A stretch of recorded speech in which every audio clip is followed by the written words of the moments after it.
Hello and welcome to the morning after show presented by our good friends over at Underdog Fantasy Sports. My name is Joshua Reimer. I am joined by none other than Jared Block, who's over on my right. Jared, how are you doing? How was your Tuesday or your Wednesday? Wednesday was solid. Got a lot of things done around the house with the early baseball lock, and pretty much just watched the games until basketball started, and then watched those. And then I went to bed and probably got some more sleep than you did. Yeah, dealt with storms all of last night. Lost power for a good amount of time.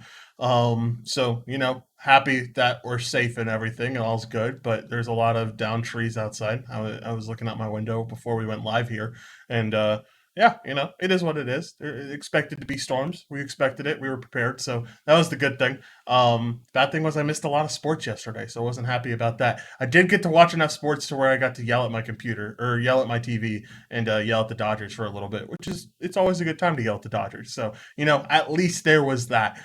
Jared, we have plenty to talk about today. NBA play-in tournament continued last night and wasn't exciting as the first night. I think you had a lot more exciting games in those first two games, but definitely some stuff that we need to talk about. And then also we have MLB recap, and then we get to talk about Baker Mayfield before we end off the show. So without further ado, let's get this thing started. Start talking about that play-in tournament and start talking about everything that went down as the Hornets faced off against the Hawks last night. Yeah, something I've noticed, and I guess it's of the right appropriate time to bring it up here, is all home teams have won their respective playing games so Hmm. far. All four of them. So the Hawks, uh, just absolute. This game was never really close after the second quarter, and the Hawks just basically steamrolled them. I was thinking when I was building lineups because I ended up going with Clint Capella at center last night, and I was just hoping that people weren't going to do this, and there was going to be two ways that this was going to pan out with no John Collins. One, Charlotte was going to try to run on them, take Capella out of the game, and if that didn't work, the second option, Capella was going to have a monster game, and they would play more of a half court style, and that's kind of what happened. Clint Capella monster game, close to 2020 range, 15 and 17 points and rebounds, and Trey Young looked great, and that's kind of what the definition of that was. And Charlotte, uh, the score actually does indicate because they kind of let them back, or at least played their starters in that fourth quarter. But a massive third quarter for the Hawks, which really sealed the deal. Yeah, ended up outscoring the Hornets 42-24 in that third quarter. LaMelo looked good, but this is the second year in a row now that the Hornets have gotten absolutely schooled in the play-in game. Just stop Yep. making the play-in tournament, man. Either make sixth place or make 11th place, but stop making the play-in tournament because it has not worked out well for you Hornets. This Hawks team is pretty solid. I think they actually give Cleveland a run for their money tomorrow when they face off against Cleveland. This Hawks team looked really good last night. They looked like they were firing on all cylinders. Trey Young looked great. Clint Capella, 16 or 15 and 17. Really solid night for him. And then you just saw the Hornets kind of lose their shine on that offense. Lamelo did great. I think Lamelo's the one saving grace of this team, but PJ Washington looked okay. Miles Bridges, I feel like, is going to be the topic of conversation here. Ended up getting ejected. Ended up throwing his mouth guard at a fan on accident. He didn't mean to. He said he wanted to reach out to the girl because that was unacceptable. But man, what a terrible day for Bridges, who went 0 for 4 from 3-point range, only scored 12 points. This was the guy that needed to step up for this team, and Yep. he just did not whatsoever. No, he did not. And we'll talk about what Bacon said here in a second. But I didn't know. No. Plumlee, I'm surprised they didn't give Plumlee the run that he should have had, man. I think that like 11 minutes is unacceptable, foul trouble or not, in this spot against a big man. So I don't know. That was weird to see. I also think it's weird that they just didn't really know. It just didn't seem that they knew what to do with their rotation because they gave a lot of players really weird minutes, even with Bridges getting ejected and only playing 30. You saw Harrell play 16. He was brought in specifically to help this team, just didn't get the time. Oubre in place of Gordon Hayward. It wasn't really in place of him because he only played 16 minutes and did very poorly. And then you're giving Isaiah Thomas 6 minutes in a play-in must-win scenario. some of those decisions for the rotation just don't make any sense to me. You'll see that Atlanta gave their guys a lot more run because of the blowout and things like that. But you saw the games from yesterday or Tuesday. The rotations were much tighter, and I just don't think that the Hornets really saw that and went with that approach. Yeah, they certainly did not go with that approach.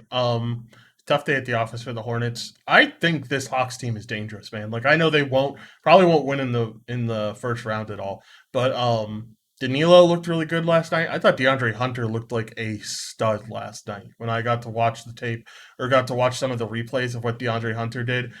Scored 22 in 30 minutes. Like the guy looked on fire, and then obviously Trey Young looked great. Like we said, Clint Capella looked good too. So lots of solid performers from this Hawks team, and like I said, I'm curious. Do we know the odds for what that Friday game might be? Because I would wonder. I'm sure the Cavs are favorites, but I feel like they might. I feel like I might bet on this Hawks team, honestly. It wouldn't be a bad idea to do that. Let me just pull it up quick. I'm almost there.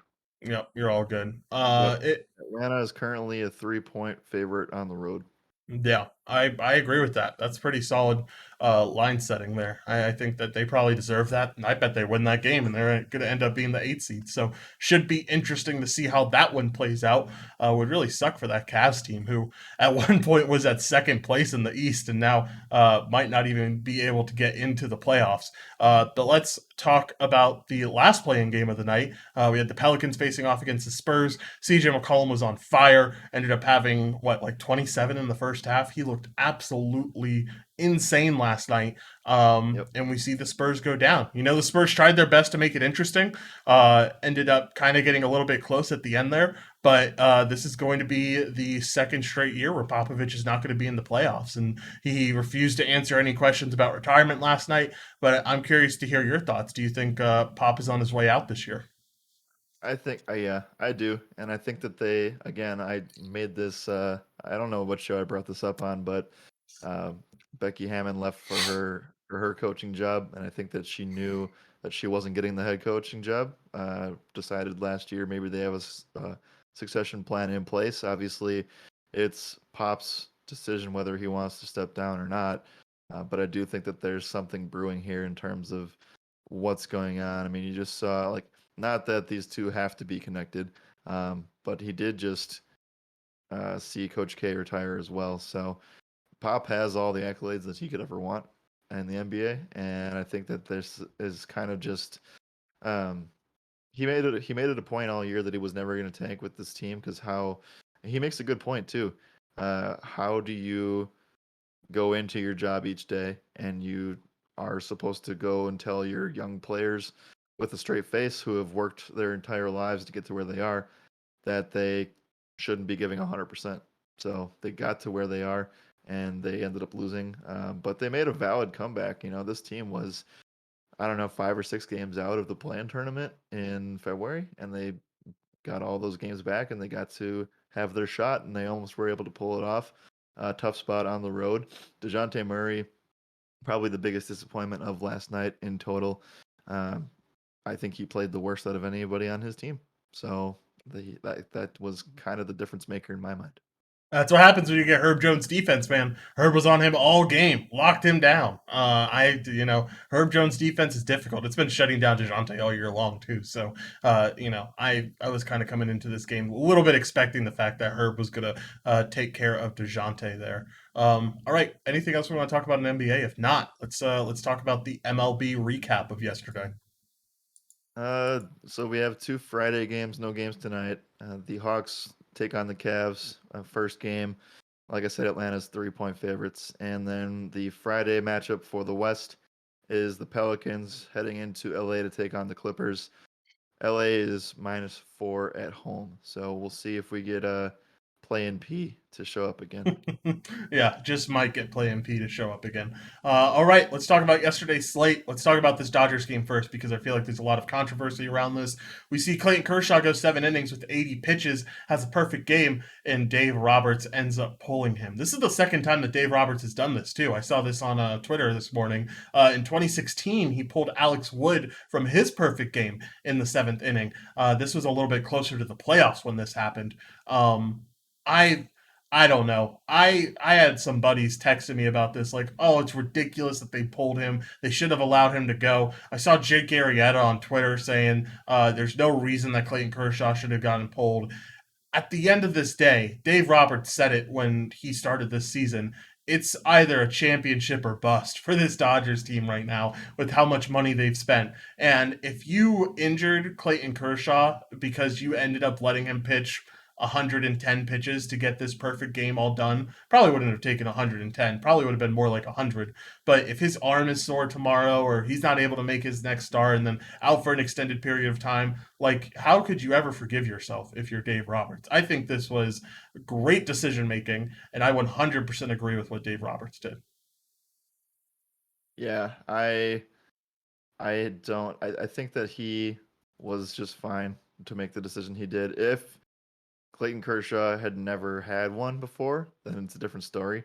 But he's had one before, Mm-hmm. and now he has a ring, and now they have arguably for all the Dodgers lineups that we've seen over the past decade. I think this one is the best one on paper, which is terrifying for everybody in the MLB. So Yeah. if you're giving your starter, arguably best starter, the chance to go and he gets hurt in 40-degree weather. Like, I don't know if people were watching this game, but a lot of the infielders for the Dodgers were wearing literal ski masks over and then hats over that. So it was fucking cold. And Well, if you go any further than what you're supposed to do in your first start, I don't know. It could have been bad news. They could have lost Kershaw for the whole season. We know that how injury prone he can be at times. Yeah, I think it was a good call. Jeff Passan didn't think so. I don't know if you saw that or not. really? No, I didn't see that. I don't know. Let me read this to you here because Yeah. it's a good one. It's a good one. Let Well, me see. I'm very curious to hear what this says because I've seen a lot of people complain about this. I think it's 100% the right move just to take the cautious side here. At the end of the day, you're so determined on that playoff stretch that you need your guys 100% healthy this year. So, what did Passon have to say? Yep. Okay. So the tweet is if it's a no hitter, whatever, yank him. Clayton Kershaw has thrown one. But there have been more than 220,000 games in MLB history. There have only been 23 perfect games. Everything, especially a pitch count of 80, is lining up to at least let Kershaw try. You cannot pull him here. I disagree. I disagree. I don't know. I understand the rarity of a perfect game. I understand, the dominance that Kershaw was having yesterday. But at the end of the day, I think it's a ring is more important. I don't know. What do you think is more important, a perfect game or a ring? Well, he has both, doesn't he? So, Yeah. Well, he doesn't have the or no, perfect he doesn't have a game. perfect game, but He I does have get the it. ring. I don't know. If you're Kershaw, you've basically done everything. So, first game of the year, ah, I don't know. I guess I'd let him try, but at the end of the day, like, would it be? I don't know. As soon as the reliever came in, the first batter they faced was Gary Sanchez, and he singled. So, Yeah. that's basically how that went. That could have easily been him. So, Yeah, I my thing is that like I saw I'm just talking about all the tweets that I saw this morning when I was looking through Twitter, eating breakfast.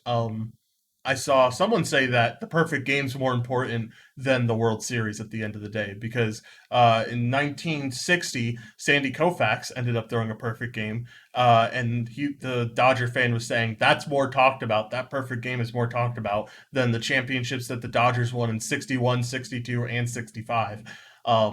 So I don't know. I still side with the fact that you want to, you take him out, you don't get him injured, especially like you said, we know how injury prone Clayton Kershaw is. But I don't know. It was definitely an interesting case, and it's something that's going to be talked about for a long time. I feel like.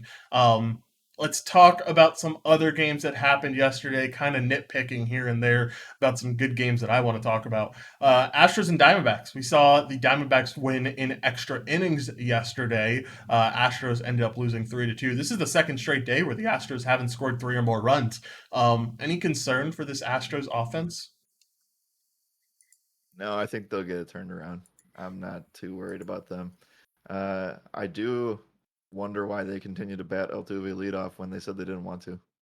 Nah, I don't know. I have no clue. But this actually, it's the second day in a row where they haven't scored more than three runs. 5 out of 6 of their games this year, they have not scored more than 4 runs, including them putting up a zero at one point in the season. So this offense definitely coming out a little bit cold to start out the year. Something to consider. Let's talk about the Giants and Padres facing off.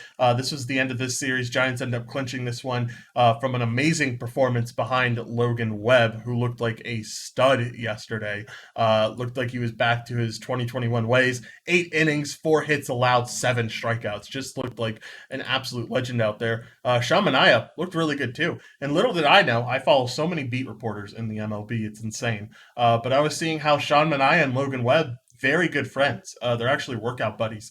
And so they were texting earlier this week talking about how crazy it was that they got to face off against each other. And I don't know. I thought that was a cool story. But Logan Webb gets the bragging rights and gets to come out on top. That makes sense. I just put together the fact that they probably were really close to each other, location wise, for the last like 5 years. Oh yeah, definitely. They were very close to each other. So I don't know. Should be interesting. Um, Bacon said back to the Kershaw thing. How about this? Just throw a perfect game in the World Series. Yeah, Kershaw can just prove all the haters wrong and do that instead. So I don't know. Something funny to laugh about. Last thing that we're going to talk about here, Vlad's big night. Vlad ended up having 3 home runs against the Yankees, taking them to the win against the Yankees as well. This has been a fun series to watch, man. I'm excited to see this one close out today because it's been back and forth. We saw the Yankees look really good yesterday, or the day before yesterday. We saw the Blue Jays look really good yesterday. I don't know if did you watch all 3 of Vlad's homers? I didn't get to watch them, but I saw the replays of them. There's one homer where like he doesn't even get the barrel like whatsoever. Like he completely rides up and it goes like 400 feet, which is insane. But Vlad just having a historic night and absolutely amazing game. Yeah, another Jeff Passan tweet said something like he Vlad goes into Yankee Stadium taking on the MLB's highest priced pitcher, and then hits over 1,200 feet of home runs against him and his team. Gosh, I hate to Chef Passon's on the bad side, I guess, to start out this morning. All Yeah, right. apparently.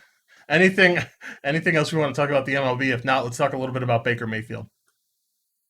No, let's do it. Yeah, let's talk about Baker Mayfield. He had an interview yesterday. Some interesting quotes coming out of this one, including the fact that he was talking about how he talks about how he gets booed all the time. He's talking about, well, how would normal people feel if I came up to their cubicle and ended up booing them? And he was like, sorry, that was wrong of me to say, but they're all laughing about it. They're all having a good time. And then also talks about how frustrating it is. Felt like he was lied to by the organization. Um, I don't know where you stand with this, and I feel like I'm on the unpopular side of this opinion. I understand if they lied to you, not the best thing ever, but at the end of the day, Baker Mayfield is not a very good quarterback. He's not in the top half of the league. I don't even think he's in the top 20 quarterbacks in the league. I think that, a lot of people use the excuse of his good season that he had, where he led this Cleveland team to the playoffs. And while that is true, that was a team that was very dependent on their run scheme that they had. They had one of the best offensive lines in the league at that point. They had a great running game. Kevin Stefanski really knew how to make that run game work, and they also had one of the best defenses in the league. So I don't know. I don't buy into the fact that Baker's this stud. Even if you look back at that season, I don't think Baker's an absolutely amazing quarterback. I think this is more to the point of, he's just not very good when he needs to be relied on. I have a few things on this that's kind of on the other side a little bit, but uh, the he basically came out and said he tore his labrum completely, full front and 90% in the back in week 1 or week 2, in the first half, and then played the rest of the game. And then he and then 1 month later he dislocated his shoulder against the Cardinals.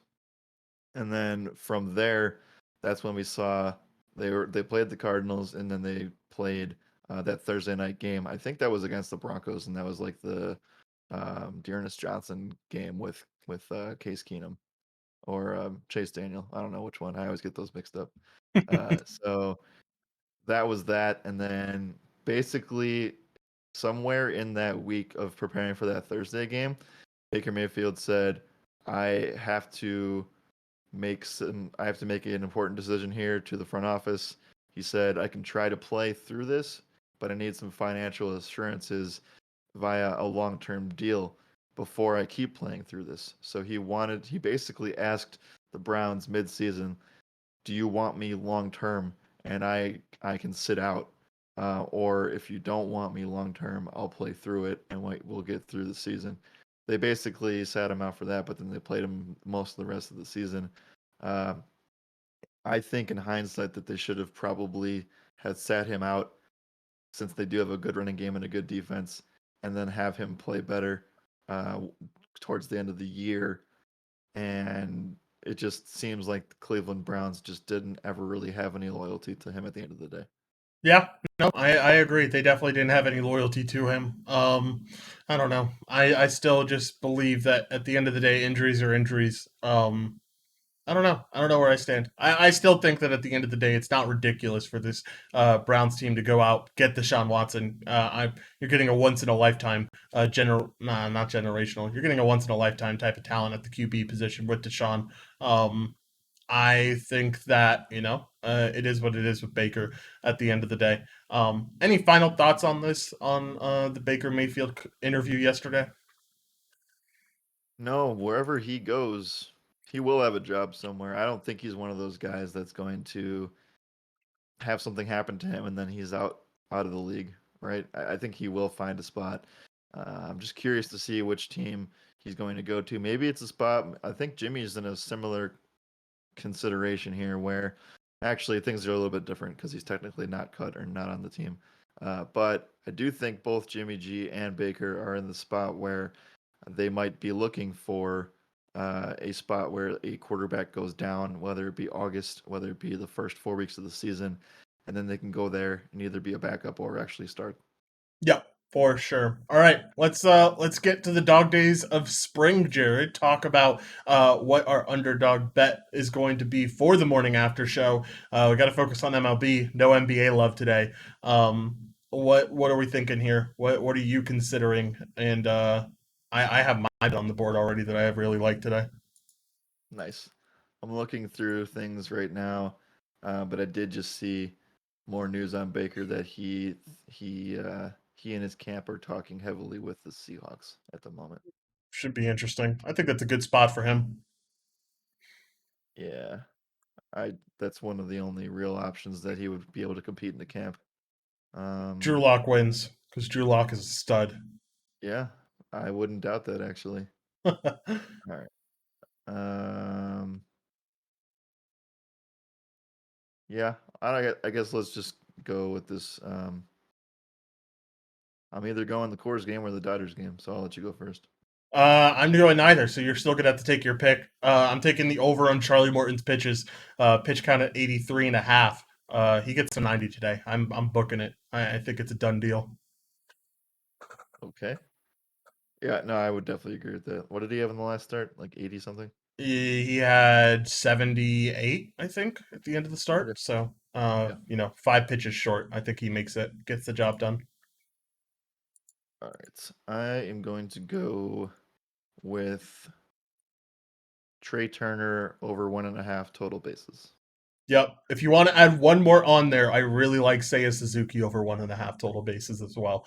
I think all three of those bets are really solid and have a good chance at cashing today. All right, Jared, let's get out of here. Any final thoughts?